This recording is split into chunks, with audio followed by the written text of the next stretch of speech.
On the night of October 21st, 2023, beneath the amber glow of antique streetlights in Boston's Beacon Hill, Mei Jiang, 24 years old and working as an overnight interpreter at Massachusetts General Hospital, froze in the shadow of a centuries-old brownstone when she overheard two guards speaking Mandarin about the assassination plot.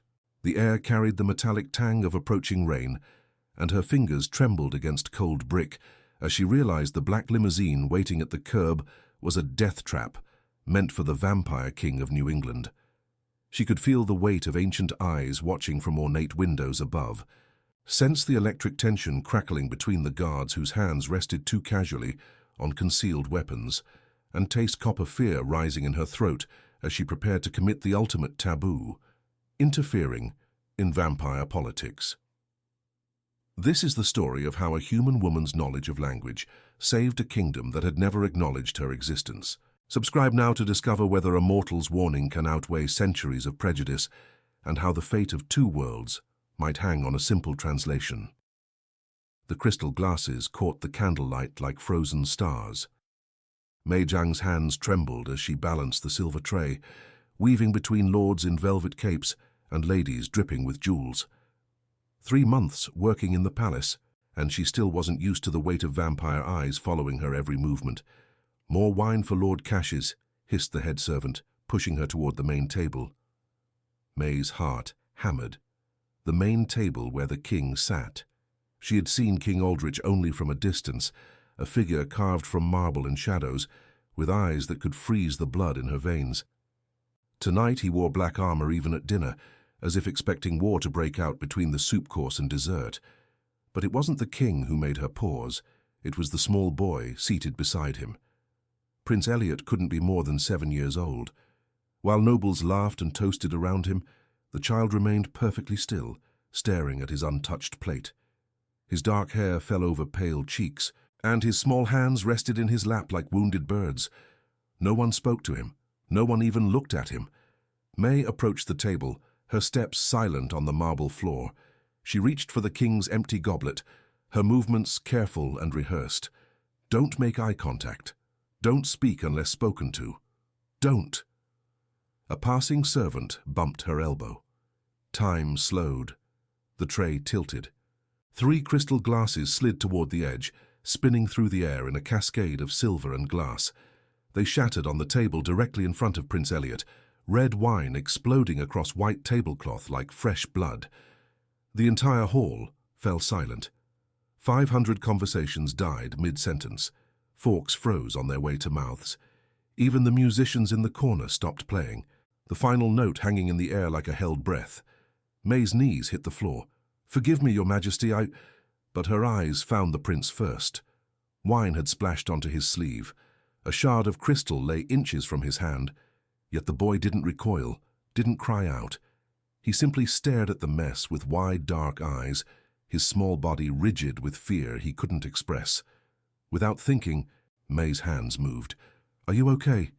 She signed quickly, instinctively, the same way she had signed to her little brother back in the village before fever took him. Her fingers formed the familiar shapes, the gesture for "you," the concerned expression, the interrogative tilt. Prince Elliot's head snapped up. His eyes found hers, truly found hers for the first time. They were midnight-colored, huge in his small face, and suddenly filled with something that looked like lightning trapped in a bottle. The prince's hands flew from his lap. "I am fine," he signed back, his movements jerky with excitement. "You know sign. You know how." His small hands trembled as they formed the words, moving so quickly they blurred.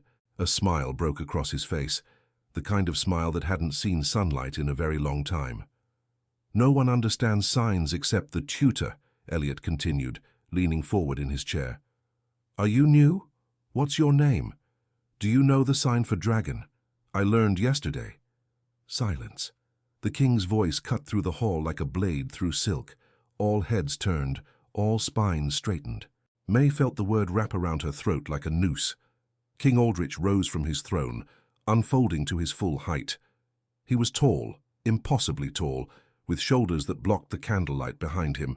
His crown weighed on his brow, dark metal studded with blood-red rubies. He wasn't looking at May. He was looking at his son. Prince Elliot's hands froze mid-sign. The smile slipped from his face, replaced by that awful stillness May had seen before. The boy's eyes dropped to his lap, and his shoulders curled inward, making him even smaller than he already was. The king's gaze shifted to May. She couldn't breathe, couldn't move. His eyes were the color of winter storms and equally cold. "You," he said quietly. "Stand up." May's legs barely supported her as she rose. Around the hall, nobles whispered behind jewel-adorned hands. She caught fragments of their words, signed to the prince. Never seen him respond to anyone. Just a human server. How dare she? King Aldrich stepped down from the platform, each step deliberate. The crowd parted before him like water before a ship's prow. He stopped 3 paces from May, close enough that she could see the silver threads in his dark hair, the faint scars on his knuckles that spoke of old battles. "Where did you learn this?" His voice was low, but it carried across the silent hall like thunder. "In my hometown, Your Majesty." May's voice faltered. "My brother was born deaf. I learned to speak with my hands, so he wouldn't be alone." The king's expression didn't change. "Your brother? Where is he now?" "Dead, sir, 5 years ago." Something flickered across the king's face, too quick to name. He looked back at Prince Elliot, who watched them with desperate, pleading eyes. The nobles waited for the king's judgment. Some looked eager, hoping for entertainment. Others looked uncomfortable, perhaps remembering their own humanity buried deep beneath centuries of immortal pride. King Aldrich turned to his steward, a thin vampire with silver spectacles, who stood near the throne. "Find out this woman's name and position. Report to my office within the hour." He returned to his seat without another word. The musicians began to play again, tentatively at first, then with growing confidence. Conversations resumed. Servants hurried to clean up the spilled wine and broken crystal, but Prince Elliot's eyes never left May as she was led away. His small hands moved one last time, hidden beneath the table, where only she could see. "Thank you."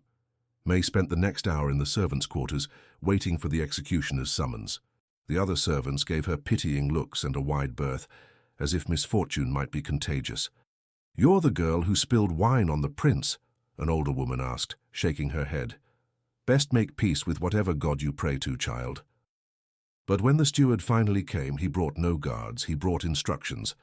"You are to report to the East Wing kitchen at dawn," he said, adjusting his spectacles. "You'll be assigned to the morning shift. Your duties will include preparing and delivering breakfast service to the prince's courtyard." May stared at him.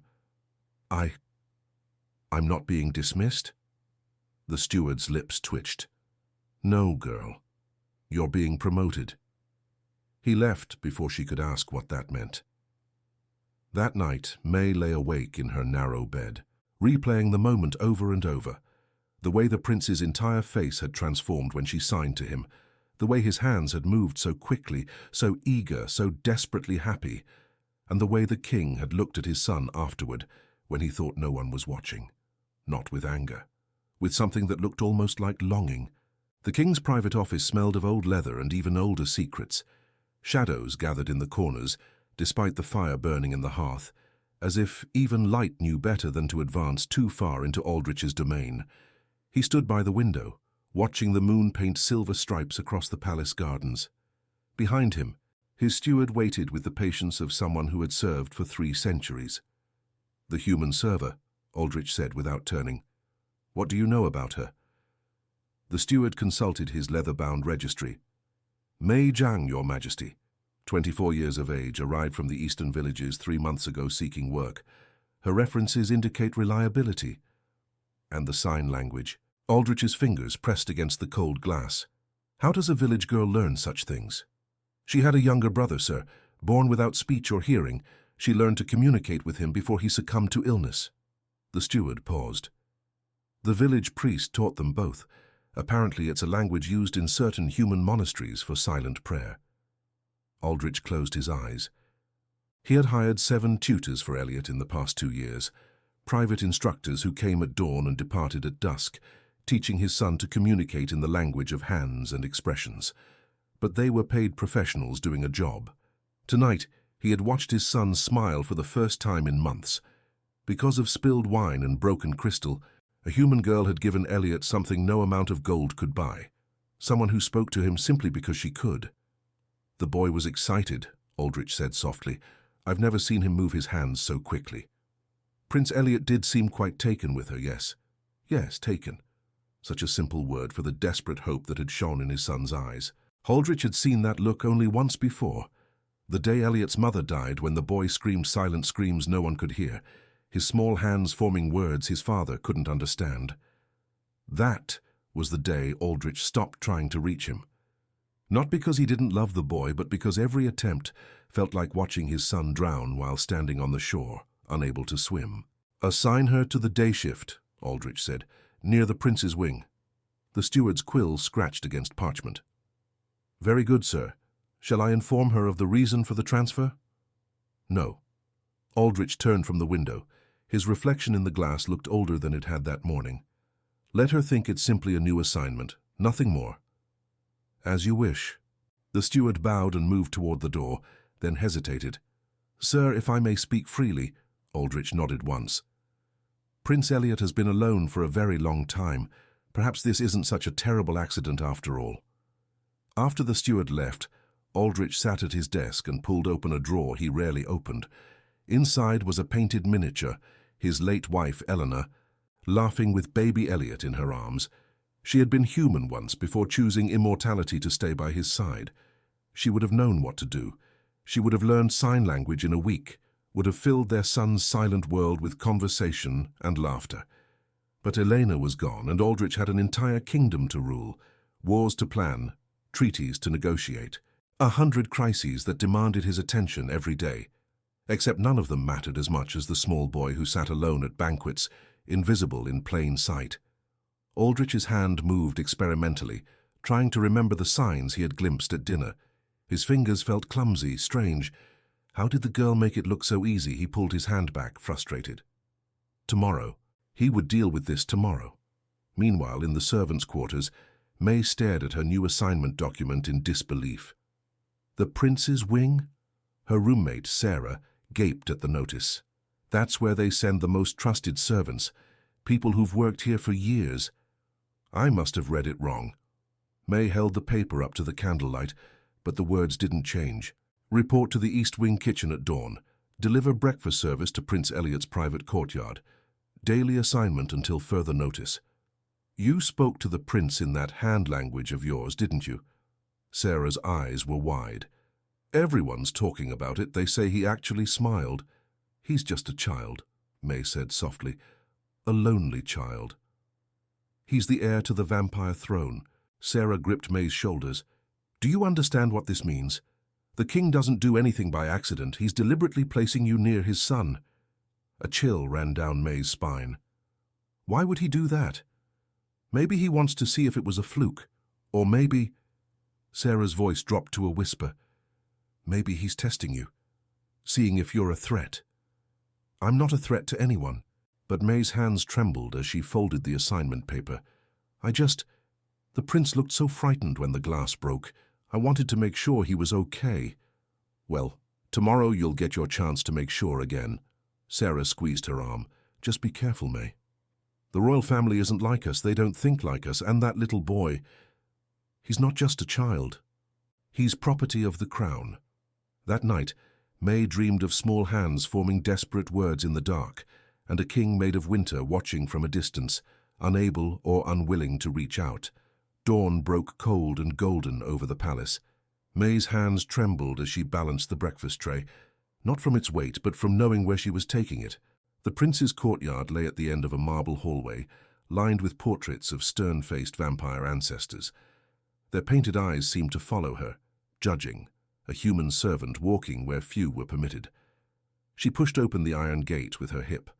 The courtyard took her breath away. Night-blooming flowers covered every surface, lunar vines and shadow roses that should have closed with the sunrise, but somehow remained open here, their luminescent petals in the morning light. A small fountain bubbled at the center, its water crystal clear. Stone benches curved beneath a weeping willow that shed silver leaves, and there, sitting cross-legged on the grass, was Prince Elliot. He hadn't noticed her yet. His attention was fixed on something in his hands, a small bird's nest cradled carefully in his palms. He was examining it with the serious concentration only children can muster, his dark hair falling into his eyes. May set the tray on a nearby table. The soft clink of porcelain made Elliot's head snap up. His eyes widened. Then his entire face transformed, that same bright smile from the night before breaking across his features like sunrise. "You came," he signed, rising quickly. The bird's nest wobbled dangerously. "I thought I might have dreamed you. No one told me you'd be here. Are you my new breakfast person? What's your name?" His hands moved so quickly May could barely keep up. She laughed, setting down the teapot before signing back. "Slow down, little prince. Yes, I'm real. My name is May." "May." He spelled it carefully with his fingers, learning. "It's a pretty name. Can you stay while I eat? Please. The tutor doesn't come until after lunch and there's no one to talk to." He stopped abruptly, his smile faltering. His hands lowered, and that cautious look returned to his face, the same one from the banquet when his father had spoken. "Sorry," he signed, small and fast. "You probably have other work. I shouldn't keep you." May's heart broke. She knelt on the grass beside him, ignoring the dew soaking through her dress. "I have no place more important to be than right here." Elliot stared at her. Then, slowly, the smile returned. "Really? Really?" For the next hour, May learned more about Prince Elliot than she had thought possible. He showed her his collection of interesting stones arranged by color along the garden wall. He explained through elaborate signs and animated expressions how he was studying the birds that visited the fountain every morning. A family of sparrows had built a nest in the willow, and he had found this one fallen beneath it. "Do you think they're sad?" he signed, holding the empty nest. "For losing their home?" "Maybe," May signed back. "But birds are clever. They'll build a new one. I'd build one for them, but my hands are too big." He looked at his palms sadly. "Well, too big for bird nests, too small for everything else." "What do you mean?" Elliot hesitated. His hands moved slowly now, carefully. "Father has big hands, warrior hands. He can hold swords and sign treaties and lift heavy things. My hands can only do this." He wiggled his fingers. "Talk that no one else understands." "I understand," May signed. "You're the only one, except the tutor." Elliot sat beside her on the grass. "You know what's funny? In the whole palace with hundreds of people, only 2 can hear me. And one of them is paid to." The casual way he said it, as if he had accepted his isolation as simple fact, made May want to scoop him up like the fallen nest and promise to keep him safe. "Well, now you have me," she signed, "and I'm not going anywhere." Elliot's eyes grew suspiciously bright. He nodded quickly, then stood and tugged at her hand. "Come on, I want to show you my favorite spot." He led her to the farthest corner of the courtyard, where the morning light hit just perfectly, making the dew-covered grass sparkle like diamonds. He sat down and patted the ground beside him. "This is where I come when I'm sad," he signed. "It's pretty. Pretty things help." They sat together in comfortable silence, watching the sun climb higher. A sparrow alighted on the fountain's edge, tilted its head at them, then flew away. "May," Elliot signed after a while, "can I ask you something?" "Anything." "Why did you help me last night? You could have gotten in trouble. You still might." May thought carefully about her answer. "Because you looked scared. And no one should be scared and alone at the same time." Elliot absorbed this. Then he signed with the brutal honesty of children. "I'm scared and alone a lot." Before May could respond, footsteps echoed from the corridor. They both turned. A figure stood in the archway, silhouetted against the morning sun. King Aldrich. He wasn't wearing his armor today, just dark clothing that made him seem less like a warrior and more like a man. His eyes moved from May to his son, then to their hands, frozen mid-conversation. How long had he been watching? Elliot rose quickly, his earlier joy evaporating. He bowed his head, small and formal, and perfectly obedient. The king stepped forward, stopped. His jaw worked as if he wanted to say something but didn't know how. Finally, he turned and walked away without a word.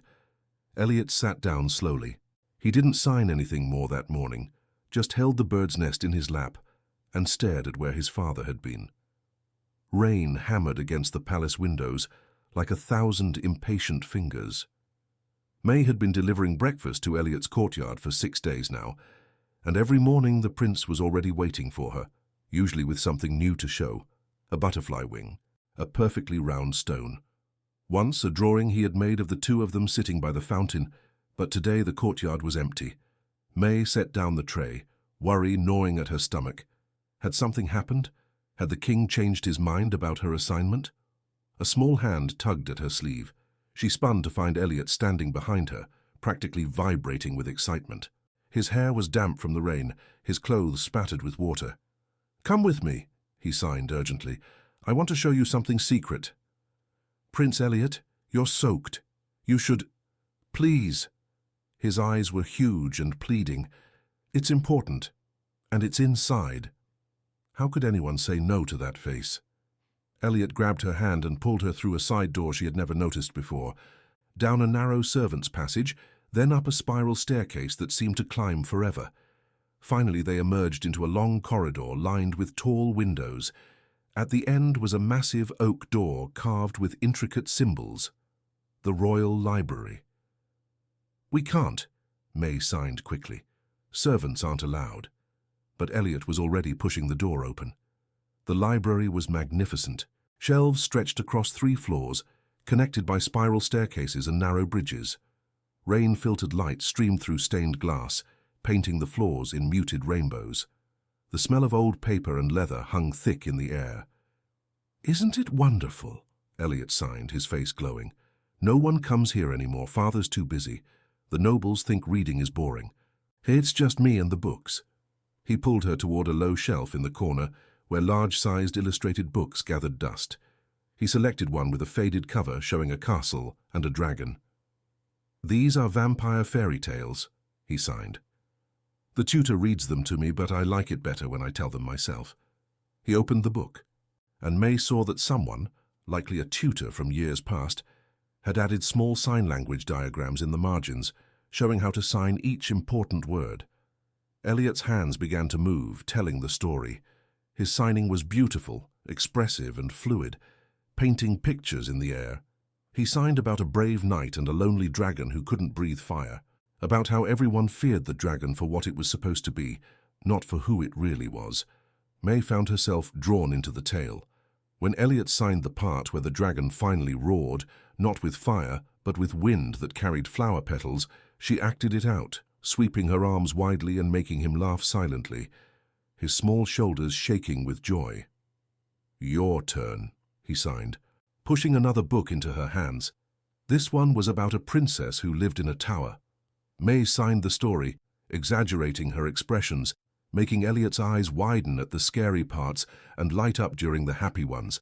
When she signed about the princess dancing alone in her tower, she stood up and twirled, nearly knocking over a stack of books. Elliot clapped, not making sound, but the gesture of applause nonetheless. He jumped up to join her, and they spun together between the bookshelves, the forbidden library becoming a stage for stories only they could tell. They didn't hear the door open. "Elliot." The king's voice cut through their joy like a blade through silk. May's heart stopped. She dropped into a curtsy so quickly her knees hit the floor, pain shooting up her legs. Beside her, Elliot froze mid-spin, his arms dropping to his sides. King Aldrich stood in the doorway, rain dripping from his dark cloak. His expression was unreadable, carved from stone, revealing nothing. "Forgive me, Your Majesty," May gasped. "I didn't mean to. The prince wanted to show me. I should have refused." "Stand up." She obeyed, legs trembling. This was it. She would be dismissed, possibly worse. But the king wasn't looking at her. He was watching his son. Elliot stood perfectly still, head down, waiting for judgment. All the light had gone out of him, replaced by that terrible, resigned stillness. The king entered the library. His boots echoed on the marble floor. He passed May, past the scattered books, until he stood directly before Elliot. Then he did something unexpected. He knelt, brought himself to his son's level, his cloak spreading around him like spilled ink. Elliot's head rose slowly, confusion written across his small face. The king's hand moved, clumsy, uncertain, forming a single sign. One May had taught him during their morning conversations, though Elliot couldn't know that. Happy. It was rough, the fingers not quite right, but the meaning was clear. You looked happy. The king tried to sign, though his hands stumbled over the words. Elliot's eyes widened, his mouth opened in a silent gasp. The king looked at May then, and she saw something in his expression she hadn't expected. Not anger, not suspicion. Desperation. "Stay," he said softly. "Continue." He moved to a chair by the window, far enough to give them space, close enough to watch. He didn't pick up a book or pretend to work. He simply sat and watched as Elliot, after a long moment of shock, slowly picked up the storybook again. "Should we—" Elliot signed hesitantly to May. She looked to the king. He nodded once. So they continued. Elliot signed his stories and May acted them out, and occasionally, very occasionally, Elliot would look at his father as if checking to make sure this wasn't a dream. The king watched his son speak with his hands, and though he couldn't understand most of it, he didn't look away, not once. The whispers started small, like poison seeping through cracks. "Did you hear? The human girl spends hours alone with the prince, in the library of all places, completely inappropriate. The king allows it. Can you imagine?" May heard the rumors in the servants' hall, in the corridors, even in the kitchen, where she picked up Elliot's breakfast every morning. The other servants no longer met her eyes. Some looked at her with envy, others with pity. Sarah pulled her aside one evening, her face pale. "They're saying you've bewitched the prince, that you're using him to get close to power." "That's ridiculous. He's 7 years old." "May, listen to me." Sarah gripped her shoulders. "Lord Cassius spoke to the council yesterday. He said it's unsuitable for a human servant to have so much influence over the heir. He called you a security risk for teaching a lonely child to smile. But the opinions of nobles didn't truly frighten May. What frightened her was the look on Elliot's face when she was 10 minutes late for breakfast one morning. The panic in his eyes, the way his hands trembled when he signed. "I thought they'd made you go away." She was becoming important to him, too important. That made her vulnerable. The summons came on a grey afternoon. "Lord Chancellor Valerius requests your presence in the East Solar," a guard informed her, his expression carefully neutral. May's stomach sank. The Lord Chancellor was the king's chief advisor, second only to Aldrich in authority. His word could end her career, or her life. The East Solar was a cold room despite the fire burning in its hearth. Lord Valerius stood by the window, his back to her. He was an ancient vampire, thin as a blade, with silver hair pulled back in a severe knot. "Miss Zhang." He didn't turn. "Do you know why I've called you here?" "No, my lord." "I think you do." Now he turned, and his eyes were like chips of ice. "You've been seen spending considerable time with Prince Elliot, time that exceeds your duties as a breakfast server. The prince likes having someone to talk to, my lord. The prince," Valerius interrupted, "is the heir to the vampire throne. His companions should be carefully selected from noble families, not plucked from the servant class on a whim." May's hands closed into fists at her sides. "With respect, my lord, those noble families don't speak his language. A temporary limitation. The boy will outgrow this affliction. He will learn to communicate properly like any other member of royalty. He already communicates properly, just not in a way you understand." The words escaped before May could stop them. Valerius's eyes narrowed dangerously. "You forget yourself, girl." His voice dropped to a whisper. "Let me be clear. There are members of this court who believe Prince Elliot is unsuitable as heir. They see his silence as weakness, a liability." May's blood ran cold. They want to replace him. They want a strong successor, one who can address the council, negotiate with foreign dignitaries, command respect. Valerius moved closer, circling her like a predator. "Your presence complicates matters. You make the prince comfortable in his isolation. You allow him to refuse to adapt.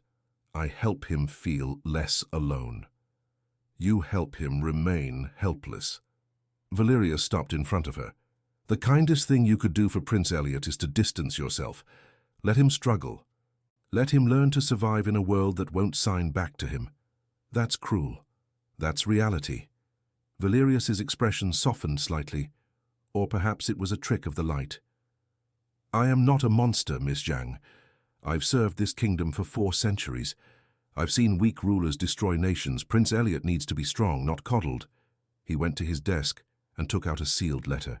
This is a transfer order. You'll be reassigned to the South Wing, effective immediately. Better wages, lighter duties. You'll never have to see the prince again. May stared at the letter as if it were a snake. And if I refuse? Then you'll be dismissed entirely, no references, no final wages. Valerius placed the letter between them. Take the night to consider. But understand, this isn't a negotiation, it's mercy. May went to the courtyard the next morning, her heart heavy as stone. She had spent the whole night wrestling with the decision. Take the transfer and save her livelihood, or refuse and lose everything. But when she saw Elliot waiting by the fountain, her choice became clear. He knew immediately something was wrong. What happened? He signed, running over. You look sad. I'm fine. You're lying. His small face was fierce. Your hands are doing that thing they do when you're upset. All stiff. Did I do something wrong? Elliot's signs grew smaller, more hesitant. I can be quieter during our lessons. I won't ask you to stay so long. Please don't be mad at me. Oh dear, no. May knelt and took his hands in hers. You didn't do anything wrong, nothing. Then what? How could she explain that his world was full of people who saw him as a problem to be solved, who wanted her gone because she made him happy? Some people think I spend too much time with you, she signed carefully. Elliot's face crumpled. Father? No. Other people? People who don't understand. They never understand, he signed, and the resignation in those small hands broke her heart. It's okay, you can go. Everyone goes away eventually. The casual acceptance in his signs, as if abandonment was just another fact of life, like rain or sunrise, made May's decision for her. I'm not going anywhere, but she signed fiercely. Do you hear me? I'm staying. But you said, I don't care what they say, you're my friend. Friends don't leave. Elliot stared at her. Then he threw his arms around her neck and held tight, his small body trembling with silent sobs. Neither of them saw the figure watching from the balcony above. King Aldrich, who had heard every word of Valerius's warning, and now watched his son cling to the one person who had chosen to stay. The knock on Elliot's bedroom door came after midnight. The prince was sitting cross-legged on his bed, organizing his stone collection by moonlight. He had long since given up trying to sleep at normal hours. The silence of night seemed less lonely than the silence of day. When the door opened, Elliot looked up, expecting his night guard.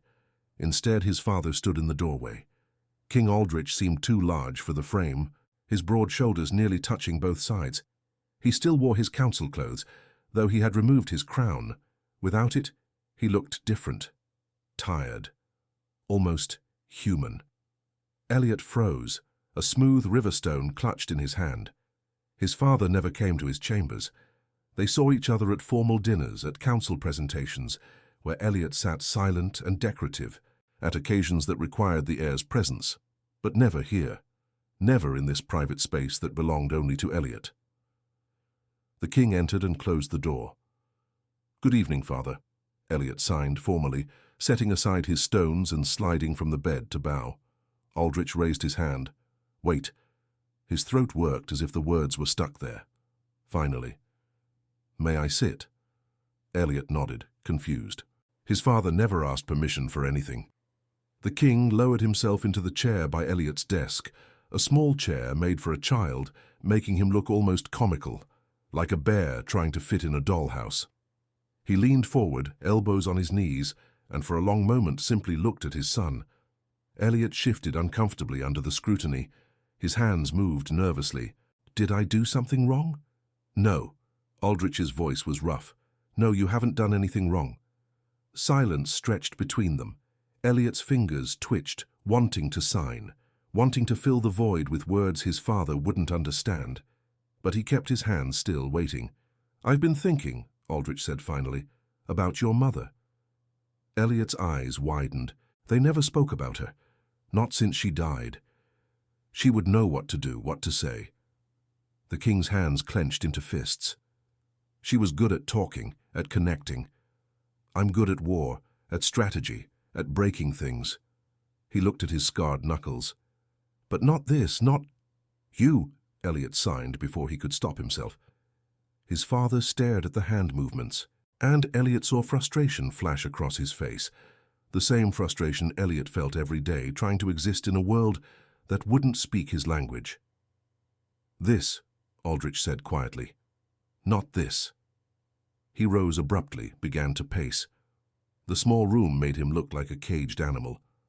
I've conquered kingdoms, negotiated peace treaties in 5 languages, commanded armies of thousands, but I cannot. He stopped, his back to Elliot. I cannot speak to my own son. Elliot's chest tightened. He had never heard his father sound like this, lost, vulnerable, almost desperate. The king turned to face him.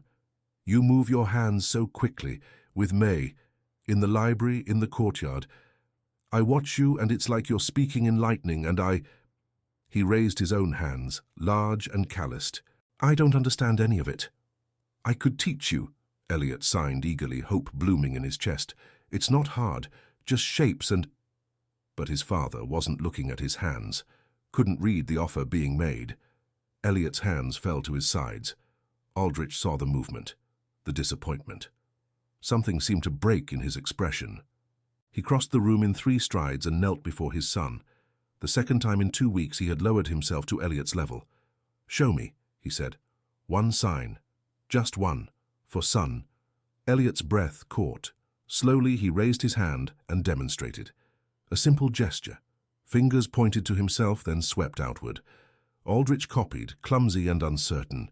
His fingers didn't quite match the shape. Elliot took his father's hand, so much larger than his own, and gently adjusted the position. His father's skin was warm, rougher than he expected. He couldn't remember the last time they had touched like this. Like this, he signed with his free hand. Like this. Aldrich repeated the gesture. This time it was almost right. Elliot nodded enthusiastically. Then he showed him another sign. Father. It was more complex, a hand to the forehead, then brought to the heart. Protector. Strong. Aldrich practiced 3 times before he got it right.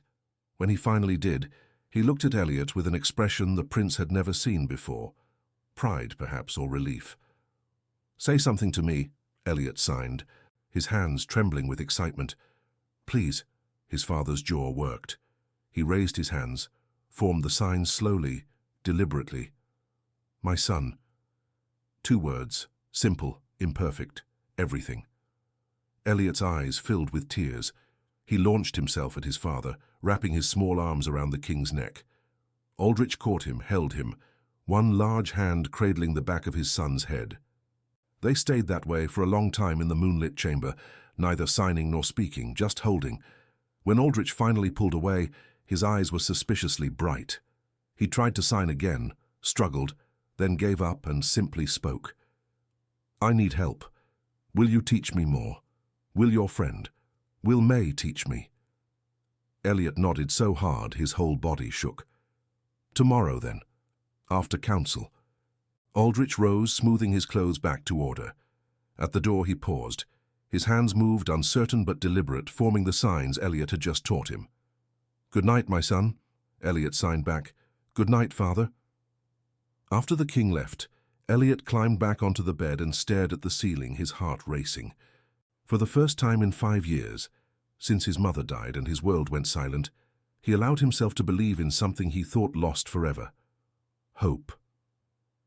In his private office, King Aldrich sat in the darkness, practicing the signs over and over until his hands cramped. He had failed his son for too long, but it wasn't too late.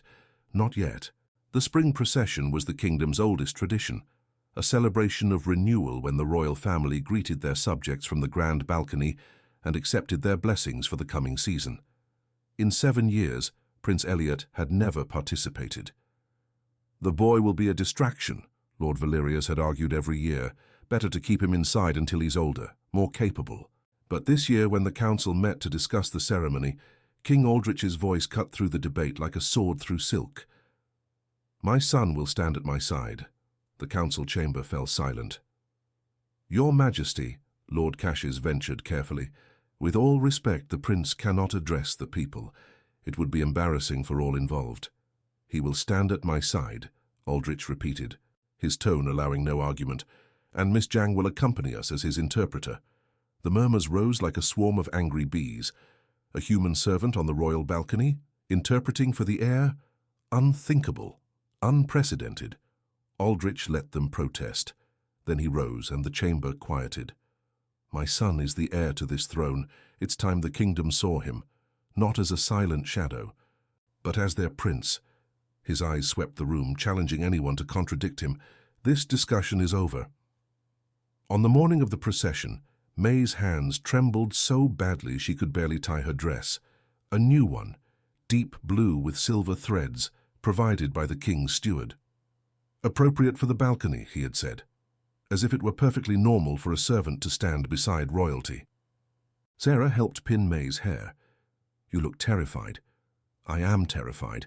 May stared at her reflection. "What if I make a mistake? What if I can't translate fast enough? What if you help a little boy be seen by his kingdom for the first time?" Sarah squeezed her shoulders. "You've got this." In his chambers, Elliot was equally nervous. He stood before the mirror in his formal attire, a smaller version of his father's ceremonial robes, black and silver with the royal crest embroidered on the chest. He looked like a storybook prince, but his hands wouldn't stop shaking. His father entered without knocking, also dressed in full regalia, crown, cloak, the ancient sword of the kingdom at his hip. He looked every inch the warrior king, until he saw his son's fear and immediately knelt.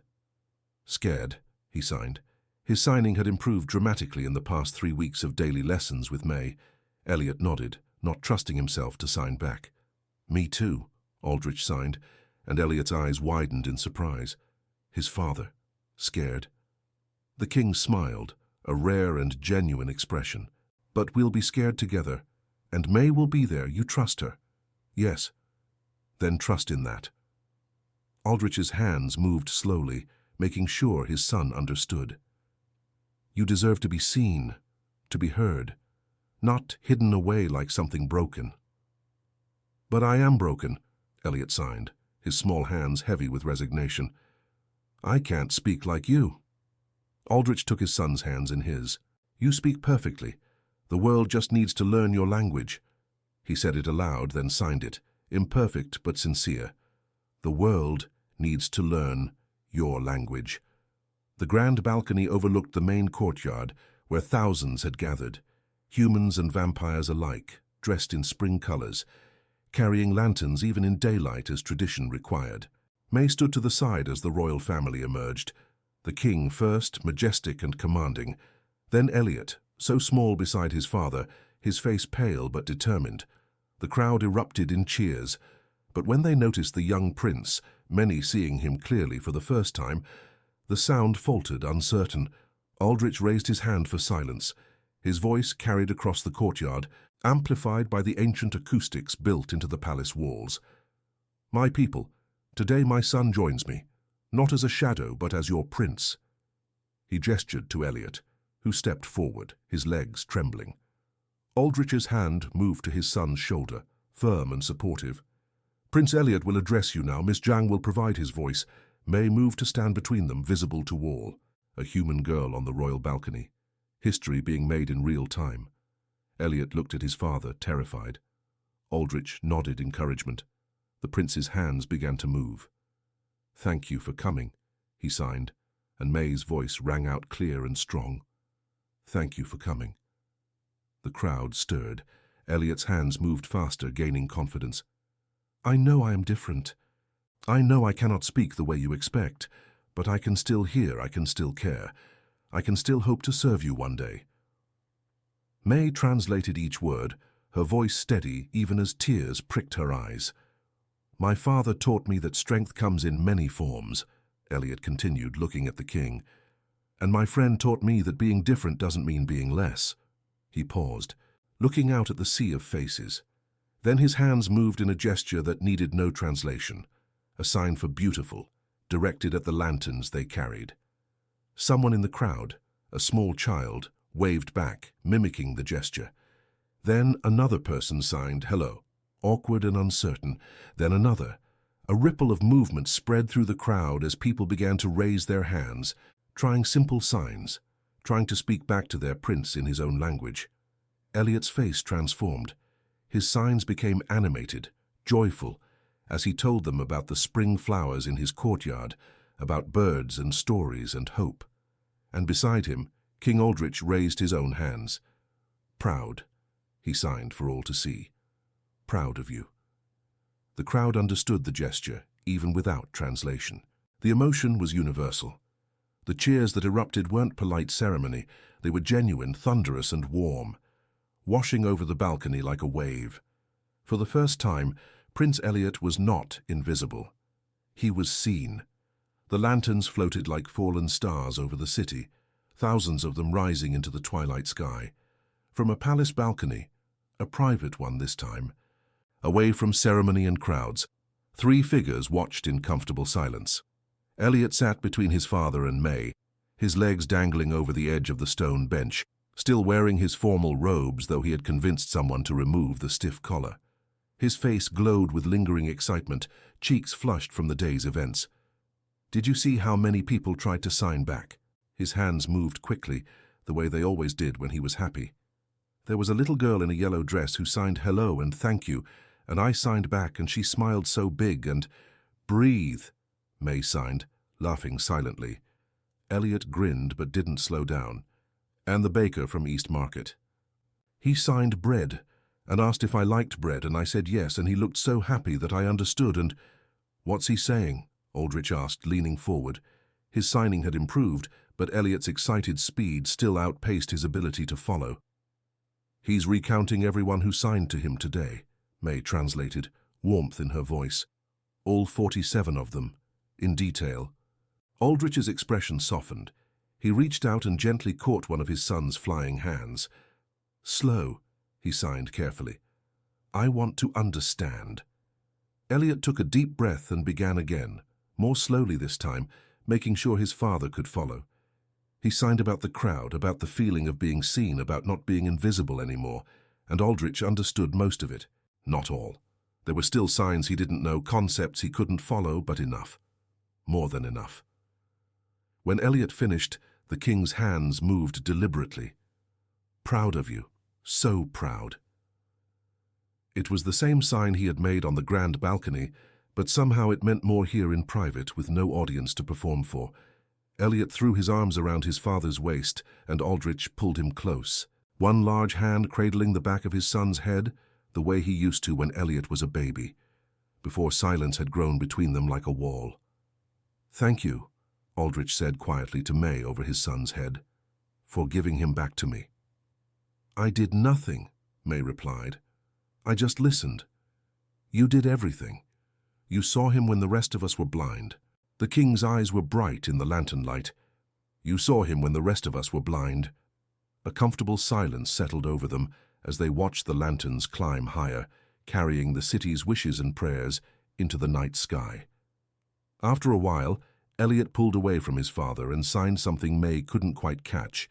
The king frowned, trying to follow, then looked to May for help. "He's asking if you'll tell him a bedtime story," she translated, in sign language, so he can understand every word. Aldrich's expression faltered, uncertainty, fear of failing, then determination.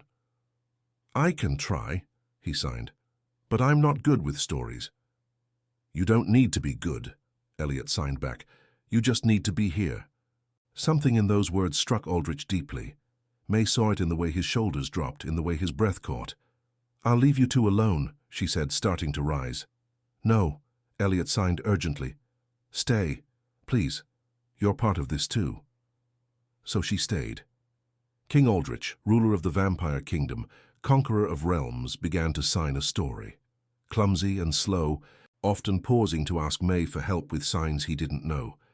It was about a warrior who had forgotten how to be gentle, and a small bird that taught him to listen instead of fight. It wasn't a very good story. The plot wandered. The signs were imperfect. But Elliot watched his father's hands with complete focus, his dark eyes shining. And when Aldrich signed the part where the warrior finally understood the bird's song, the prince smiled so widely it looked like his face might split in two. When the story ended, Elliot clapped in the silent applause May had taught him, bouncing with delight. "Again," he signed. "Tell another." "It's late," Aldrich signed back, but he was smiling. "Tomorrow. Promise. Promise." Elliot yawned despite himself, the excitement of the day finally catching up with him. Aldrich rose, lifting his son easily. 7 was still young enough to be carried, though not for much longer. At the door, the king paused and turned to May. His free hand moved, forming signs it had taken hours to practice in private. "Thank you for teaching me to see my son." "He was always there," May signed back. "You just needed to learn his language." "We all did," Aldrich agreed. Then, with his son falling asleep against his shoulder, he added, "Tomorrow I will issue a royal decree. Sign language will be taught throughout the palace. To the guards, the servants, the council members, everyone. Your Majesty, that's not enough, but it's a beginning." His expression was serious, now regal. "No child in my kingdom should feel invisible because the world won't learn their language, and no parent should be separated from their child by something as simple as words." He carried Elliot away, the prince's small hand trailing behind them, fingers moving dreamily in unconscious signs, even as he drifted toward dreams. May remained on the balcony, watching the last lanterns disappear into the stars. She thought about the terrified girl who had spilled wine 3 weeks ago, certain she would be executed for speaking to a prince. About a lonely boy who had learned that being different meant being invisible. About a king who had forgotten how to be a father until his son taught him that strength came in many forms. Below in the courtyard, she saw palace guards already practicing signs with each other, laughing at their mistakes, trying again. Servants teaching nobles, nobles teaching children. A language of hands spreading through the palace like spring flowers after a long winter. A new tradition born from a moment of broken crystal and spilled wine. Born from a simple question, "Are you okay?" And an answer that changed everything. "Yes, I am now." 6 months later, the Royal Library held its first public sign language hour. Prince Elliot, now 8 years old, taught a room full of children, human and vampire alike, how to sign their names, tell stories, and speak without voices. His father attended every session, sitting in the back, still learning, still trying, still there. And when Elliot signed his stories, hands moving like lightning, painting pictures in the air, the entire room understood. Finally, the silent air had found his voice, and the kingdom had learned to listen. 4 years passed, and the court adjusted to its signing prince. King Aldrich insisted that all official meetings include interpreters, and nobles competed to show fluency in the royal language, as they called it. Human servants once hidden in back corridors became valued for their signing abilities, promoted to positions beside lords and ladies who had never acknowledged them before. In the palace's center courtyard, where statues of legendary warriors once stood alone, a new monument joined them, bronze hands forming the sign for unity. May had been promoted to royal interpreter, and at 30 years old, she had learned to navigate court politics with a diplomat's precision. She shared quarters with the royal tutors, dined at the high table, and consulted regularly with the king. Children throughout the kingdom, both human and vampire, studied sign language in her academy funded by royal decree. But tonight something was wrong. She was working late in the library when a servant burst through the door, face pale. "Miss Zhang, the king requires your presence immediately." May followed the servant through familiar corridors that suddenly seemed ominous. Guards rushed past in tight formation, expressions grim. Outside the windows, she glimpsed figures moving with vampire speed through the gardens, lanterns bobbing like fireflies in the dark. The servant led her not to the throne room or the king's offices, but to Elliot's chambers. Inside, the king paced like a caged animal. His crown sat forgotten on a table, his ceremonial cape discarded on the floor. When he saw May, he signed rapidly, something he never did unless deeply agitated. "He's gone. Elliot's gone." "What do you mean, gone?" May signed back, her heart contracting. "He was in the garden with his tutors. 3 guards with him, all found unconscious. Aldrich's signing was choppy, his hands trembling. He's been taken. Taken? By whom? The bloodless faction. The king's face contorted. Valeria's intercepted a courier with this. He thrust a parchment into May's hands. The message was brief and brutal. The mute boy is unfit to rule. Relinquish his claim to the throne or he will not return. You have until dawn. The bloodless faction. Pure-blooded vampires who opposed Aldrich's reforms, especially his alliances with humans. They had whispered for years that Elliot's inability to speak made him unworthy of the throne. We have to find him, May signed, already moving toward the door. Aldrich caught her arm. We've already dispatched search parties. Every guard, every spy, every loyal noble is looking. But Valerius believes they've taken him beyond the city walls. Then we must look beyond the walls. May. The king's voice was rough with fear. They want me to denounce him, to declare him unfit for succession. She stared at him. You can't. I would give up 10 thrones to have him back safely. If you renounce him, you validate everything they believe, that he is lesser because he's different. May's hands flew with anger. They'll kill him anyway. The king's face went still, and for a moment she saw the ancient predator beneath the father's fear. I know. There was a knock at the door. The steward entered, his usually immaculate appearance disheveled. Your Majesty, Lord Chancellor Valerius has gathered the council. They await your decision. Aldrich straightened, his eyes meeting May's. Tell them I will address them shortly. After the steward left, the king signed quickly. May, there's something you should know. The faction has human allies. Chinese merchants who supply them with rare ingredients for their rituals.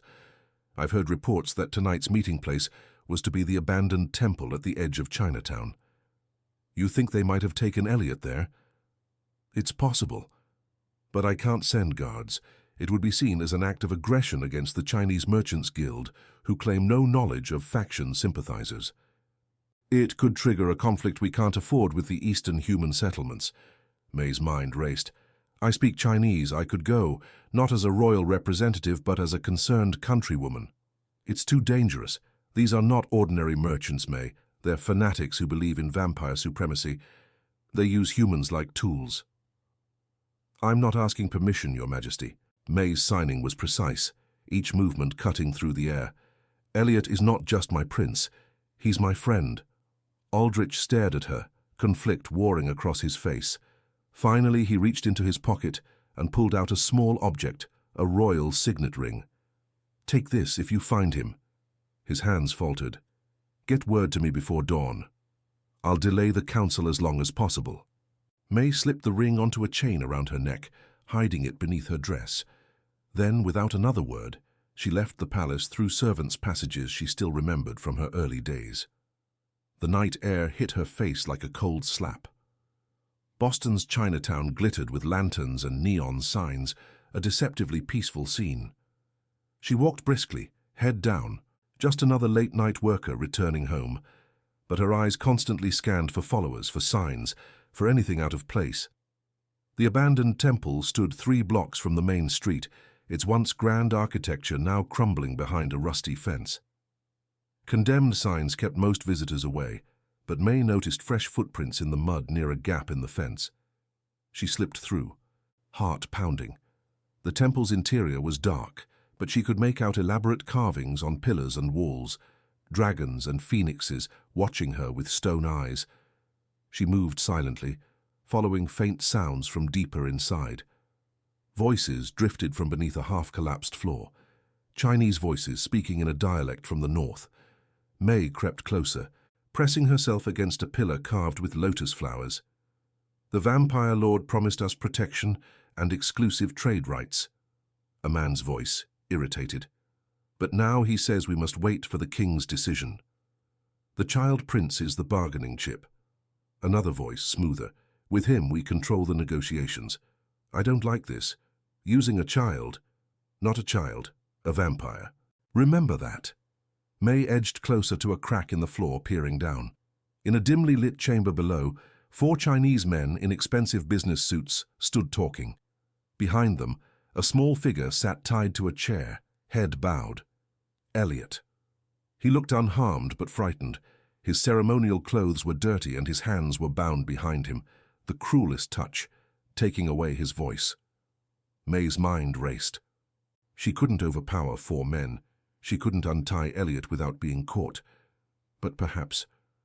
A new voice joined the conversation below, this one speaking English with a distinct Boston accent.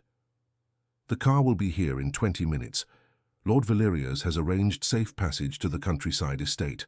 The king will have no choice but to comply once we're secure. Valerius. The betrayal stung, but May had no time to dwell on it. 20 minutes. She had to act now.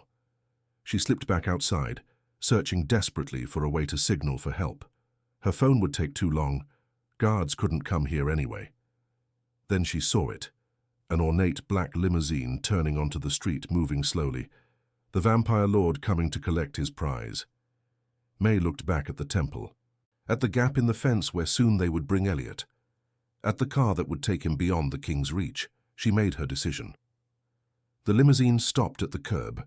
2 vampire guards emerged, scanning the area before opening the rear door. A tall, elegantly dressed vampire stepped out, one May recognized from council meetings. Lord Belenar, a vocal critic of the king's human-friendly policies. May straightened her clothes and walked directly toward them, head high. The guards tensed, hands moving to weapons concealed beneath their coats. But May raised her hands, palms forward. "I have a message for Lord Belenar," she said in Mandarin, "from the merchants inside." The guards exchanged glances but didn't stop her. Lord Belenar studied her with ancient eyes. "What message, human?" he asked in perfect aristocratic Mandarin. May bowed slightly. "The merchants say there are police watching the building. They saw lights down the street and grew concerned." She kept her voice steady despite the lie. "They suggest you drive around the block once to ensure you weren't followed, then return for the package." Belenar's eyes narrowed. "And who are you?" "Just a translator they hired." May kept her eyes downcast. "They don't speak English well enough to deal with your associates." The vampire lord studied her for a long moment. Then he nodded to his driver. "Circle the block. Slowly." As the limousine pulled away, May darted back toward the temple. She had minutes at most. Inside, she heard movement. The merchants were preparing to leave. She pressed herself into a shadowed corner as the temple door opened and 4 men emerged, pushing Elliot ahead of them. The prince's eyes widened when he saw her. She put a finger to her lips, then quickly signed, "Help coming, stall." Understanding flashed across his face. As the men urged him toward the gap in the fence, Elliot stumbled, falling to his knees. One of the merchants cursed and roughly pulled him up. "Careful with the merchandise," another said in Chinese. "Vampires bruise too." "I don't like this," said the youngest-looking merchant. "Using children as political pawns." "Quiet," snapped the leader. "The car should be here."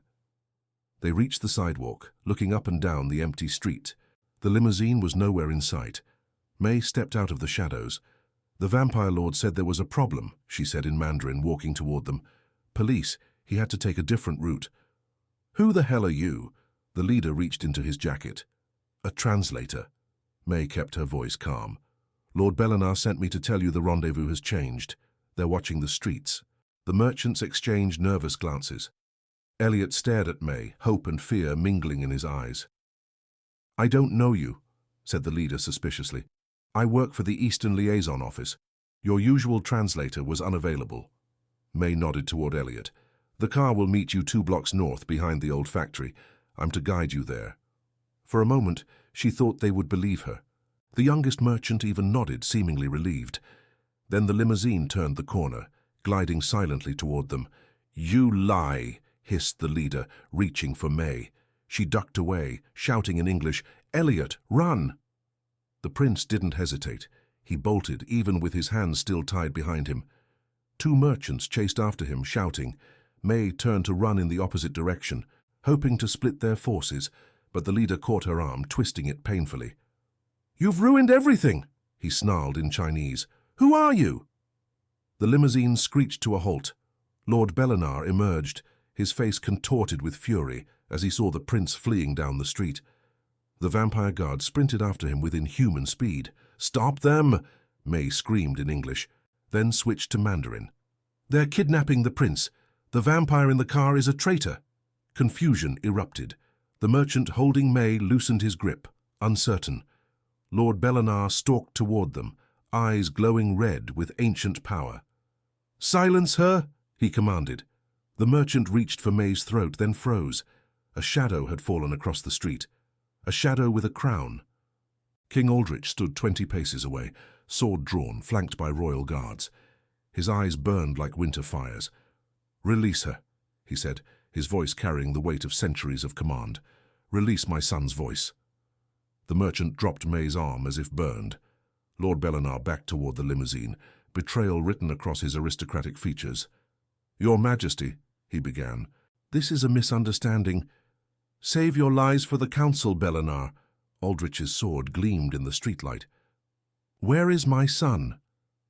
A commotion from down the street drew their attention. The vampire guards were returning, but not with Elliot. Instead, they dragged a struggling human between them. Sarah, May's old roommate from the servants' quarters, found her hiding with the prince in an alley, one guard reported. "The boy escaped through a drainage pipe, too small for us to follow." Belenar's face twisted. "Find him. He can't have gone far." "Begging your pardon, my lords," Sarah said, her voice steady despite her fear. "But he's long gone by now." The palace carriage picked him up 2 streets over. May's heart soared. Sarah had been part of the king's plan all along, a contingency in case May failed. Aldrich stepped forward, his sword pointed at Belenar's heart. "Your conspiracy is finished. Return to the palace to face the council's judgment, or die here." For one tense moment it seemed Belenar would choose battle. Then he bowed stiffly. "I submit to the council's authority, Your Majesty. But know this, many share my concerns about the Silent Prince. This isn't over." "No," Aldrich agreed coldly. "It is just beginning." Guards surrounded the traitor lords and merchants. As they were led away, Aldrich turned to May. "You found him?" he said simply. "You warned him." "Sarah saved him," May replied. "I just bought time." "You did much more than that." The king sheathed his sword. "You risked everything for him, again. As did you, coming here yourself." A ghost of a smile touched Aldrich's lips. "A king protects what is his." He looked at Sarah, who stood nearby. "Well done, both of you. The royal guard is escorting Elliot back to the palace. He's safe." Relief flooded through May, making her knees weak. And Lord Valerius, he was part of this. Already under arrest, his quarters are being searched as we speak. Aldrich's eyes hardened. "The council will convene at dawn to witness the consequences of treason." Dawn found the council chamber packed with nobles and officials. Rumors had spread through the palace like wildfire. The prince kidnapped, a conspiracy uncovered, traitors arrested. The king sat on his throne, crown glinting in the morning light streaming through high windows. Beside him stood Prince Elliot, pale but composed in fresh ceremonial robes. May stood on his other side, ready to interpret. The chamber doors opened. Guards led in the conspirators. Lord Belenar, the 4 merchants, and most shocking to the assembled nobles, Lord Chancellor Valerius himself, stripped of his insignia of office. "Members of the Royal Council," King Aldrich began, his voice filling the chamber, "last night, traitors attempted to remove the Crown Prince from the line of succession. They believed his different way of communicating made him unfit to rule." He stood, descending the dais steps. "For centuries, we vampires have prided ourselves on adaptation. We have survived plagues, wars, the industrial age, the digital revolution. Yet some among us cannot adapt to a prince who speaks with his hands instead of his voice." The king walked slowly before the assembled lords, making eye contact with each. "This is not just an attack on my son, it's an attack on our future, on what we might become." He turned to Prince Elliot and signed, "Would you like to address the council?" The prince stepped forward, his small face solemn. His hands began to move, and May translated. "Last night I was afraid," Elliot signed, "not just for myself, but for what my kidnapping meant. That some would rather tear our kingdom apart than accept difference, that they would hurt my father through me." His signing grew more confident as he continued. But I also saw courage, a human woman who risked her life to warn me, palace servants who helped me escape, my father, who would face any danger to protect me. Elliot turned to face the conspirators. You thought my silence was weakness, but true weakness is fearing what you don't understand, instead of trying to learn. The chamber was utterly still as he signed his final words. I forgive you, and I hope one day you'll hear me, even if I never speak a word. Lord Belenar's face remained impassive, but several of the merchants looked away, unable to meet the prince's steady gaze. King Aldrich returned to his throne. The traditional punishment for treason is death, he said, his voice echoing through the silent chamber.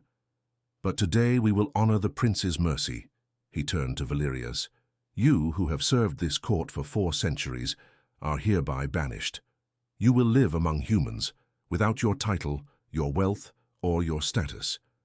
Perhaps in time you will learn what my son already knows, that true strength lies in adaptation, not resistance.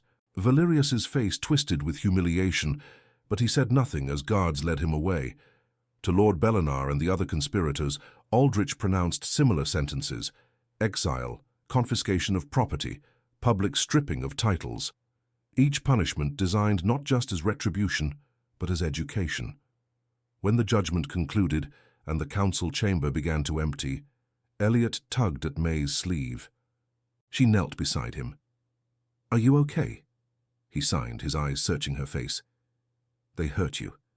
I'm fine, she signed back, touched by his concern. Just a bruise or two. Nothing that won't heal. You came for me. His small hands moved with emotion. You weren't scared. May smiled. I was terrified. But sometimes being brave means acting even when you're scared.